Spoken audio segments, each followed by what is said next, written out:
எல்லோருக்கும் வணக்கம். இது நம்ம ஸ்ரீராம் ஜங்ஷன். இன்றைக்கி பிறந்த நாள் திருமண நாள் காணும் எல்லோருக்கும் ஸ்ரீராம் ஜங்ஷன் சார்பாக இனிய பிறந்த நாள் திருமண நாள் வாழ்த்துக்கள். இன்றைக்கி ஞாயிற்றுக்கிழமை காலையிலே இன்றைக்கி சங்கட சதுர்த்தின்றதுனால காலையில் எழுந்து குளித்து சாமிக்கு விளக்கேற்றி பூஜை பண்ணி வச்சுங்க. இன்றைக்கி கொஞ்சம் வெளியில் போகிற வேலை இருக்கிறதுனால காலையில் சாமி கும்பிட்டாச்சு.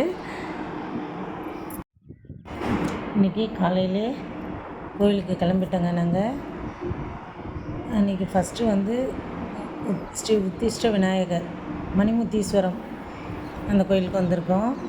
இது திருநெல்வேலிலேருந்து மதுரை போகிற ரோட்டில் இருக்குங்க, 1 கிலோமீட்டரில். இது ஆசியாவிலே மிக பழமையான கோயில் அப்படின்னு சொல்கிறாங்க. ரொம்ப பெரிய கோயில். இன்றைக்கி சங்கட சதுர்த்தின்றதுனால சரி ஈவினிங் வர முடியல, திடீர்னு மழை வந்துடுறதுனால காலையிலே கோயிலுக்கு வந்துடலாம் அப்படின்னு சொல்லி வந்திருக்கோம்.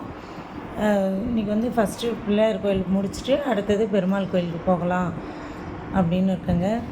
இந்த கோயில் பாருங்கள், ரொம்ப பழமையான கோயில், ரொம்ப பெரிய கோயில். நம்ம தாமிரபரணி ஆத்தம் கரையோரமே இருக்குங்க இந்த கோயில்.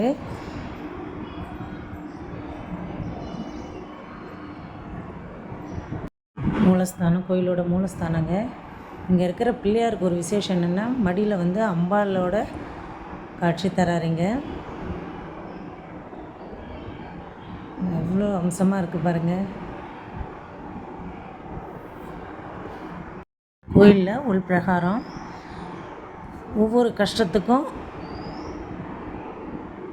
ஒரு பிள்ளையாருங்க. அதோட ஸ்லோகத்தோட அந்த கஷ்ட நிவர்த்திக்கோசரம் ஒவ்வொரு பிள்ளையார் அதுக்குரிய ஸ்லோகம் அங்கே பிள்ளையாரை பிரதிஷ்டை பண்ணி அதுக்கு மேலே அந்த ஸ்லோகம் எழுதியிருக்காங்க.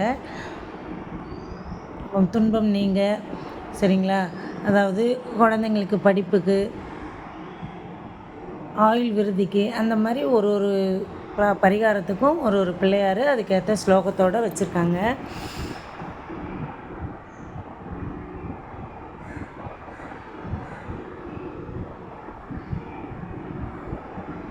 ஒவ்வொரு பிள்ளையாரோட சிலையும் அவ்வளோ அம்சமாக இருக்குங்க பார்க்குறதுக்கு. நான் சொன்னேன் பார்த்தீங்களா, உள்பிரகாரத்தில் ஒவ்வொரு கஷ்டம் ஒரு பரிகாரத்துக்குரிய விநாயகர் அதுக்குரிய ஸ்லோகத்தோடு இருக்குதுன்னு சொன்னேன் பார்த்தீங்களா. அதை நான் வீடியோவை எடுத்து உங்களுக்கு நான் போட்டிருக்கேன். இதை நம்ம டெய்லி சொல்லிட்டு வர நம்ம வாழ்க்கையில் என்னென்ன பிரச்சனையோ, சரிங்களா, அதுக்கேற்ற எல்லா ஸ்லோகமும் இதில் இருக்குது, பரிகார ஸ்லோகம். இதை நீங்கள் சேவ் பண்ணி வச்சுக்கோங்க. இதை டெய்லி நீங்கள் சொல்லிட்டு வந்தீங்கன்னா நம்மளோட கஷ்டம்லாம் நிவர்த்தி ஆகிடுங்க.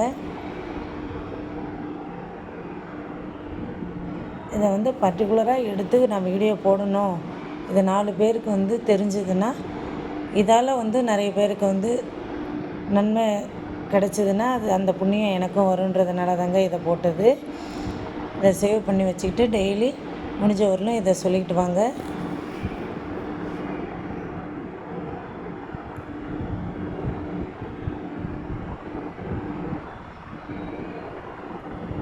உண்மையிலே இதை நான் சொல்லிட்டு வரேங்க வீட்டில். எனக்கு அது கொஞ்சம் மாற்றம் தெரியுது. என் பையனோட ஹெல்த் வைஸும் சரி, எனக்கு ஹெல்த்து ப்ராப்ளத்துக்கும் சரி, இது சொல்லிக்கிட்டு வரேன். எனக்கு கொஞ்சம் அது ரிலீஃப் தெரியுதுங்க. நீங்களும் இதை படித்து எல்லாருக்கும் நல்லது நடக்கும்ன்ற நம்பிக்கை இருக்குது. கும்பிட்டுட்டு வெளியில் வரும்போது ஃபைனலாக மூலஸ்தானம் ஒரு வாட்டி எடுத்திருக்கேன். அந்த கோயிலை முடிச்சுட்டு அடுத்ததாக பெருமாள் கோயிலுக்கு வந்திருக்கோம். பஜனைலாம் பாடுறதுக்கு எல்லாம் ரெடி ஆகிட்டு இருந்தாங்க, சரிங்களா. அலங்காரம்லாம் முடிச்சுட்டு கதவை மூடி இருந்தாங்க.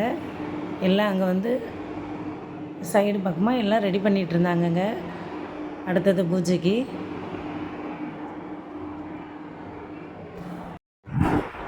கோயிலுக்கெல்லாம் போயிட்டு வந்தாச்சுங்க. காலையில் போனோம், ஈவினிங் ஆகிடுச்சி. கொஞ்சம் பர்ச்சேஸ்லாம் பண்ணிக்கிட்டு 2-3 வேலை எல்லாம் முடிச்சுட்டு வரதுக்கு ஈவினிங் ஆகிடுச்சிங்க. வந்துட்டு திரும்பி நைட்டுக்கு ஏதாவது டிஃபன் செய்யலாம் அப்படின்னு சொல்லி புளிப்பொங்கல் மாதிரி செய்யலாம், ஒரு பொழுது தானே அப்படின்னு சொல்லி ரெடி பண்ணிகிட்ருக்கேன். வாங்க அதுக்கு என்னென்ன பொருள் தேவை, எப்படி செய்கிறேன்றதை பார்க்கலாம். நான் சின்ன குக்கர் தாங்க எடுத்திருக்கேன்.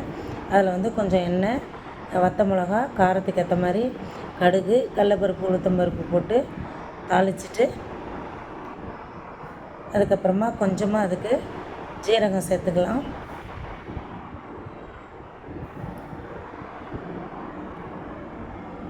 கொஞ்சமாக அது ஜீரகம் சேர்த்து அதையும் வந்து தாளிச்சிக்கலாங்க.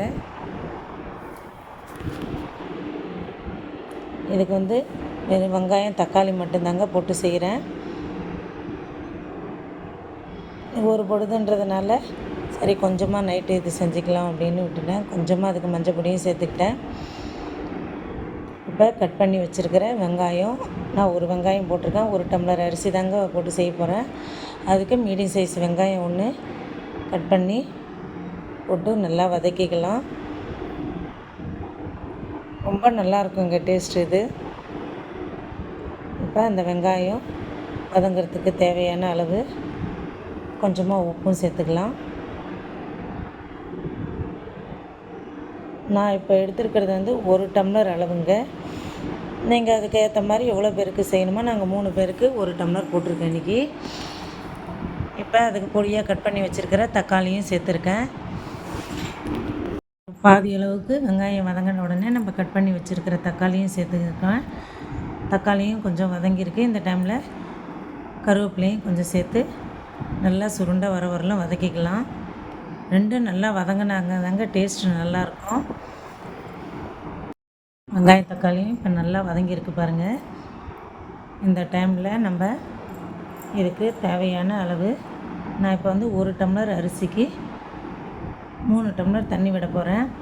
இப்போ வந்து கொஞ்சம் மல்லித்தூள், வாசனையாக இருக்கும் நல்லா பொங்கல், அதனால் கொஞ்சம் மல்லித்தூளும் சேர்த்து வதக்கியிருக்கேன். இப்போ அது வதங்கின உடனே 1 டம்ளர் புளி தண்ணிங்க, ஒரு நெல்லிக்காய் சைஸு எடுத்து கரைச்சி விட்டுக்கிட்டிங்கன்னா 1 டம்ளர் அரிசிக்கு நல்லா கரெக்டாக இருக்கும். நான் தக்காளி 1 தான் சேர்த்துருக்கேன். ஊற்றுனதுக்கப்புறமா 1 நிமிஷம் கொதிக்கணுங்க.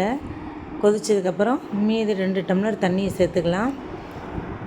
1 டம்ளர் அரிசிக்கு 3 டம்ளர் தண்ணி வந்து கரெக்டாக இருக்கும்.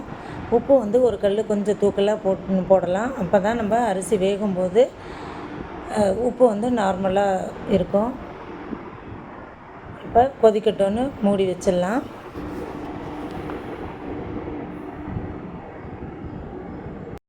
இப்போ நம்ம குக்கரில் இந்த அளவு தாங்க நான் இப்போ அரிசி எடுத்திருக்கேன்.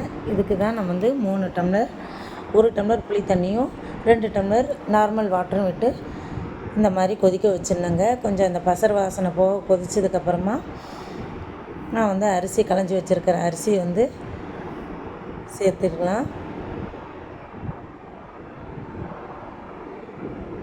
சேர்த்துட்டு ஒரு தடவை நல்லா கலந்து விட்டுட்டு அப்படியே மூடியை போட்டு மூடி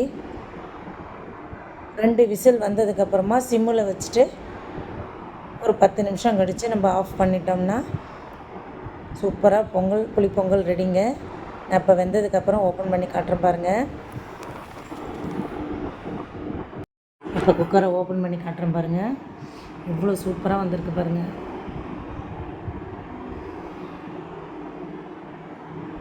முதல்ல ஒரு 2 விசில் விட்டுணுங்க. அப்புறம் வந்து அடுப்பை சிம்மில் வச்சுட்டு ஒரு 10 நிமிஷம் கழித்து கேஸ் ஆஃப் பண்ணிடணும். அடி பிடிக்காமல் ரொம்ப நல்லா இருக்கும். இந்த பொங்கல் வந்து கொஞ்சம் குழஞ்சி வேணும் அப்படின்றவங்க கூட ஒரு 1/2 டம்ளர் தண்ணி சேர்த்துக்கலாம். இப்போ எங்களுக்கு கொஞ்சம் உதிராக வேணுன்றதுனால, இது ரொம்ப பழைய அரிசி சரிங்களா. பச்சை அரிசியில் செஞ்சிங்கன்னா ரொம்ப நல்லாயிருக்கும் புழுங்கரிசியை விட. இவ்வளோ சூப்பராக வந்திருக்கு பாருங்கள். நீங்களும் உங்கள் வீட்டில் இந்த மாதிரி ட்ரை பண்ணி பாருங்கள். எப்படி வந்திருக்கு பொங்கல்ன்றதை எனக்கு வந்து கமெண்ட் பாக்ஸில் சொல்லுங்கள். என்னோடய சேனலுக்கு சப்போர்ட் பண்ணுங்கள், சப்ஸ்கிரைப் பண்ணுங்கள், பெல் ஐக்கான் பட்டனை ஆல் கொடுங்க. இதோட நெக்ஸ்ட் வீடியோவில் பார்க்கலாம். பாய்.